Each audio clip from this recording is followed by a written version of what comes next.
আমি কাকানাকোটের জঙ্গলে ছিলাম। একজন দাবি করলো তার কাছে একটা নাগমণি আছে, কোবরার সাপের থেকে পাওয়া মূল্যবান মণিরত্ন। সবাই তাকে খুব সমীহ শ্রদ্ধা করে। সে বলল সে নাগমণিটা বের করে দেখাবে। সে ওটা একটা পাতায় রেখে ওপরে একটা সাদা কাপড় ধরলো। আমার তো বিশ্বাসই হচ্ছিল না।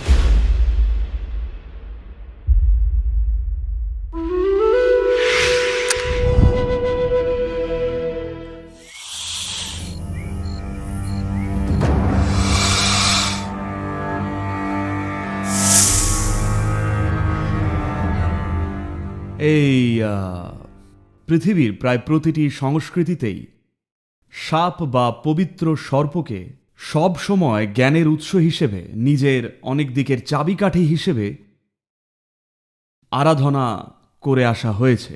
এমনকি জীববিজ্ঞানীরা বা বিশেষ করে বললে প্রাণীবিজ্ঞানীরাও সাপ সম্পর্কে কিছু অবিশ্বাস্য তথ্য জানেন, যা বেশিরভাগই উপেক্ষিত হয়েছে। উদাহরণস্বরূপ, এমনকি এখনও এটা স্বীকৃত সত্য যে অনেক সামুদ্রিক সাপ বা কিছু সামুদ্রিক সাপে, এমনকি আজও পাইনিয়াল ফোরামেন নামের একটা অংশ আছে, অর্থাৎ এর কপালে একটা ছিদ্র আছে আর সেখানে লাইট সেন্সার্স রয়েছে, তাই এটাকে পাইনিয়াল আইও বলা হয়। সাম্প্রতিক এই কিছু সময় আগে পর্যন্ত মনে হয় বিশ্বাস করা হতো যে এই পাইনিয়াল আই বা চোখ প্রায় 10 কোটি বছর আগে বিলুপ্ত হয়ে গেছিল। কিন্তু সাম্প্রতিক সময় কিছু বিজ্ঞানী স্বীকার করছেন যে কিছু সাপের এখনও আজও পাইনিয়াল আই বা পাইনিয়াল ফোরামেন রয়েছে। ল্যাটিন ভাষায় ফোরামেনের আক্ষরিক অর্থ হল মাথায় একটা ছিদ্র। যখন আমার বয়স ছিল সম্ভবত 21 বা 22 বছর, তখনকার ঘটনা। আমি কাকানাকোটের জঙ্গলে ছিলাম। ঘন জঙ্গল, বাঘের এলাকা, কিংকোবরাদের দেশ। আমি সেখানে একদল আদিবাসীদের সঙ্গে ছিলাম আর কয়েকদিন ধরে জঙ্গলে হেঁটে চলেছিলাম। তখন একজন দাবি করেছিল তার কাছে নাগমণি বলে একটা জিনিস আছে। ভারতীয় বংশোদ্ভূত অনেকেই হয়তো এটার কথা শুনে থাকবেন। অনেক মহিলার নামও নাগমণি রাখা হয়। এর মানে হলো যে মণি ফণাধারী সাপের থেকে পাওয়া যায়, একটা মুক্ত বা বলা যায় মূল্যবান কোনো রত্নের মতো। একটা সাপ কিভাবে মূল্যবান পাথর তৈরি করতে পারে? যখন কোনো ফণাধারী সাপ বা কোবরার বয়স হয়, বিশেষ করে দক্ষিণ ভারতের বাদামি কোবরা, বিশেষ করে সেইখানে, কারণ আমি সেখানেই এটা লক্ষ্য করেছি, যখন তার বয়স হতে শুরু করে, যখন সময়ের সঙ্গে তার পক্ষে শিকার করাটা ক্রমশ কঠিন হয়ে পড়ে, কারণ সে তার আর যৌবনের মতো তৎপর বা গতিময় নেই, তখন সে তার বিষ জমা করতে শুরু করে, যা সবচেয়ে কমপ্লেক্স প্রোটিনগুলোর একটা। আজ প্রচুর গবেষণা ও পরীক্ষা চলছে যে কিভাবে নানান জীবনদায়ী ওষুধ তৈরি করা যায় সাপের বিষ, বৃশ্চিকের বিষ, এমনকি মাকড়সার বিষ থেকেও, ইত্যাদি থেকে। কারণ বিষ হলো পৃথিবীতে থাকা সবচেয়ে কমপ্লেক্স প্রোটিন যৌগগুলোর মধ্যে একটি। তো কোবরা সাপ এই বিষকে জমিয়ে, সেটাকে ক্রিস্টালাইজ করে জমিয়ে রাখে নিজের কপালে। তারার আলোয় এটা জ্বলজ্বল করে আর আলো দেয়, নীলাভ সবুজ আলো। এই আলোর কারণে পোকামাকড় আর ছোট প্রাণীরা এর দিকে এগিয়ে আসে, অর্থাৎ খাবারের জোগান হয়ে যাচ্ছে।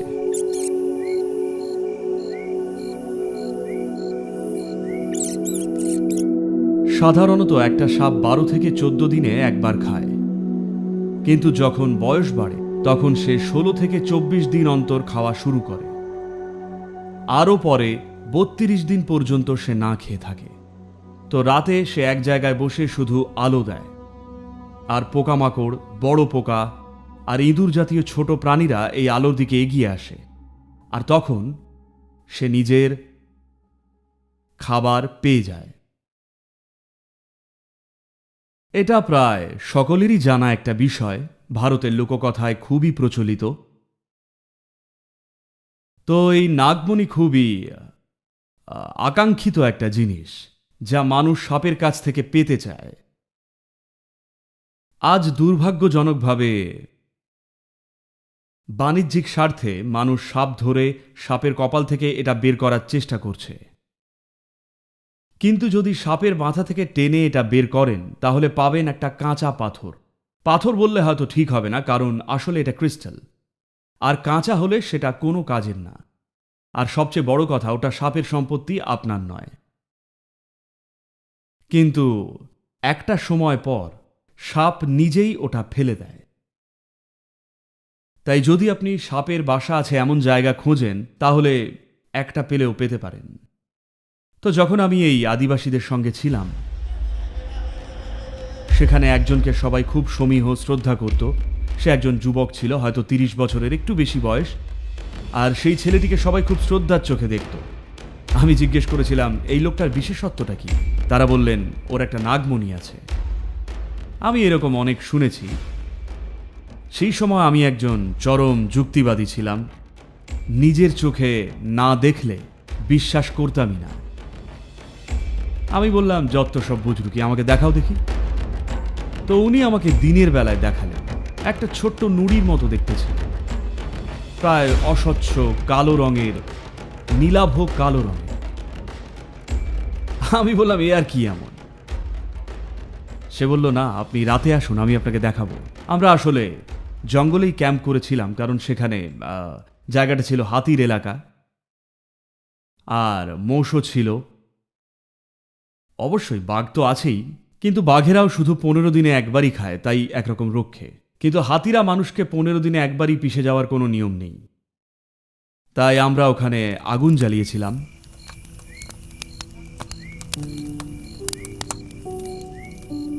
তারপর আমি এলাম, আর উনি বললেন উনি ওনার নাগমণিটা দেখাবেন, কিন্তু আগুনের আলোয় অসুবিধে হবে।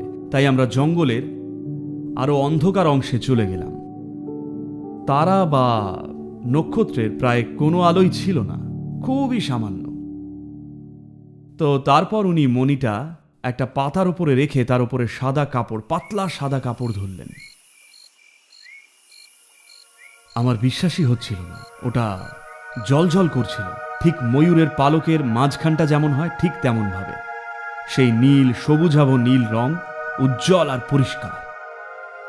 যদি কাপড়টা সরিয়ে দেখেন, দেখে সাধারণ একটা কালো নুড়ি মনে হবে, কিন্তু ওপরে কাপড়টা ধরলেই সবুজাভ নীল ব্যাপারটা স্পষ্ট।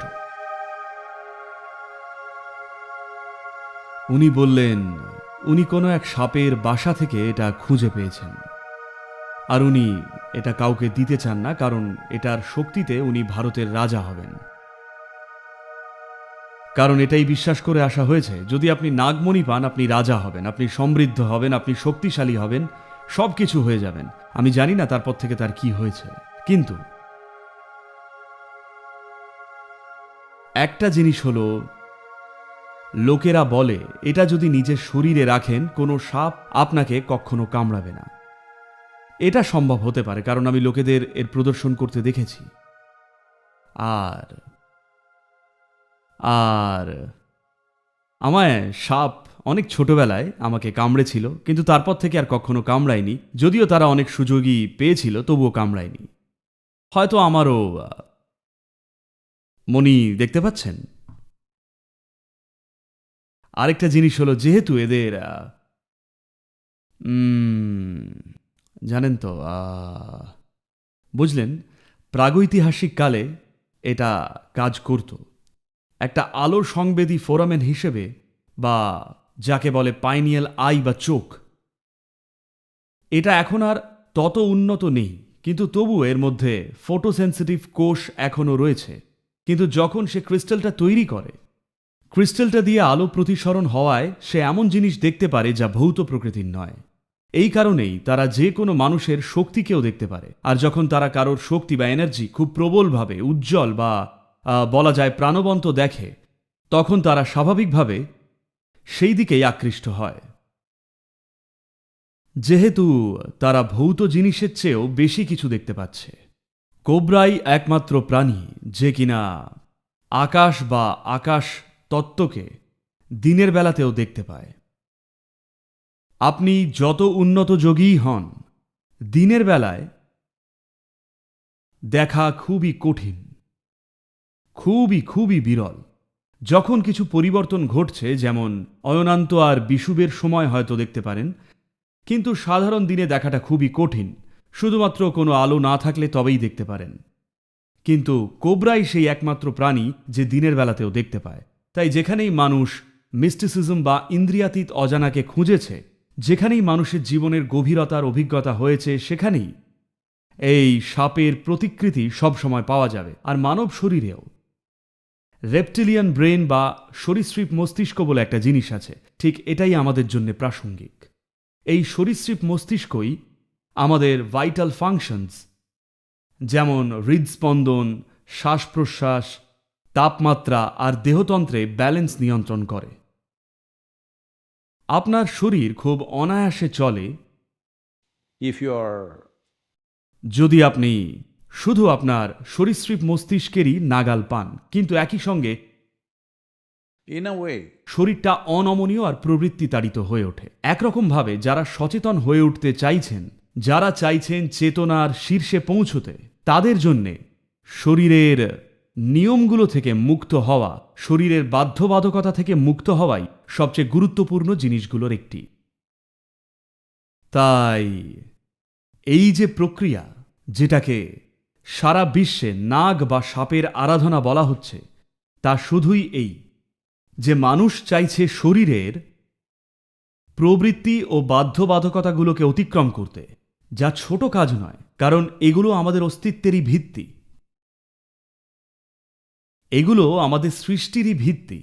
সমস্ত শারীরিক কম্পালশন বা বাধ্যবাধকতা, যেমন শ্বাস নেওয়া, যা আপনাকে করতেই হবে, খাবার, খিদে, আমাদের জীবনের প্রজননের দিকগুলো, এই সব কিছুই জীবনের অত্যাবশ্যকীয় বিষয়, যা ছাড়া আপনি থাকতে পারবেন না। থাকতে পারবেন না বলতে বলছি, আপনি কিছু জিনিস কাটিয়ে উঠতে পারেন। দিনে 5 বার খাওয়ার পরিবর্তে আপনি দিনে 1 বার বা 2 বার খেতে পারেন। 8 ঘন্টা ঘুমানোর পরিবর্তে আপনি দিনে 3 ঘন্টা ঘুমোতে পারেন। আপনি এই সব কিছু করতে পারেন, কিন্তু আপনি যে এখন এখানে, তা কিন্তু অন্য কারোর কম্পালশন ছিল বলেই আপনি তাদের বাবা মা বলেন। শুধুমাত্র তাদের নিজেদের কম্পালশন ছিল বলেই আপনি আর আমি আজ এখানে। তো এই প্রবৃত্তিগুলো পরিচালিত হয় রেপটিলিয়ান ব্রেনের দ্বারাই। ধরুন এই রেপটিলিয়ান ব্রেনে একটু কি বলবো, বৈরাগ্য জেগে উঠল, হঠাৎ করেই দেখবেন সব কমে গেছে। তো যোগে জীবনকে দুটো আলাদা রকমভাবে দেখা হয়। একটা পথ হলো এই রেপটিলিয়ান ব্রেনকে দমন করা, আরেকটা হলো রেপটিলিয়ান ব্রেনকে অতিক্রম করা। যদি আপনি দমন করেন তাহলে জীবন একভাবে চলে, যদি অতিক্রম করেন তাহলে জীবন অন্যভাবে চলে। কিন্তু যদি এই রেপটিলিয়ান ব্রেনে গেঁথে থাকেন, তাহলে আপনি শুধু শরীর হয়েই থাকবেন। আপনি ভাবছেন আপনার ব্রেন বা বুদ্ধি আছে, কিন্তু সেটা আসলে রেপটিলিয়ান ব্রেন। আর যদি অতিক্রম করেন, তাহলে এই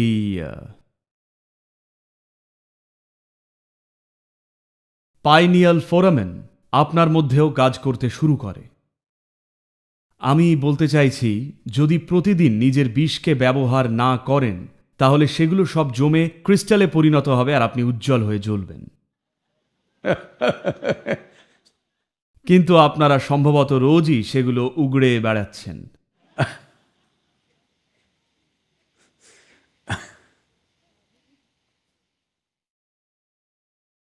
তাই সাপকে আহ্বান করা সরীসৃপের মতো হওয়ার জন্যে নয়, বিষের মতো হতে, বিষাক্ত প্রাণীর মতো হতে নয়, বরং যাতে নিশ্চিত করা যায় আমাদের শরীরের সমস্ত কার্যকলাপ, যেমন হৃদস্পন্দন, শ্বাস প্রশ্বাস, সংবেদন, অনুভূতি, তারপর চলাফেরা, দৈহিক ভারসাম্য, এই সমস্ত জিনিস যা রেপটিলিয়ান ব্রেনের সঙ্গে সম্পর্কিত, আমরা চাই এই সমস্ত জিনিস যেন অনায়াসে ঘটে, যাতে আমরা জীবনে আরো গভীর বা উচ্চতর প্রকৃতির কিছুতে মনোযোগ দিতে পারি। তা না হলে শরীর আপনাকে সীমিত জিনিসেই ব্যস্ত রাখবে। তাই উদ্দেশ্যটা হলো সাপের এই প্রকৃতিকে ব্যবহার করে আমরা যাতে শুধু ভৌত শরীরকেই অতিক্রম না করি, বরং যেন আমরা এমন জায়গায় পৌঁছতে পারি এবং অনুভূতি করতে পারি যা এই মুহূর্তে আমাদের সাধ্যের বাইরে, এই পাইনিয়াল চোখের সাহায্যে।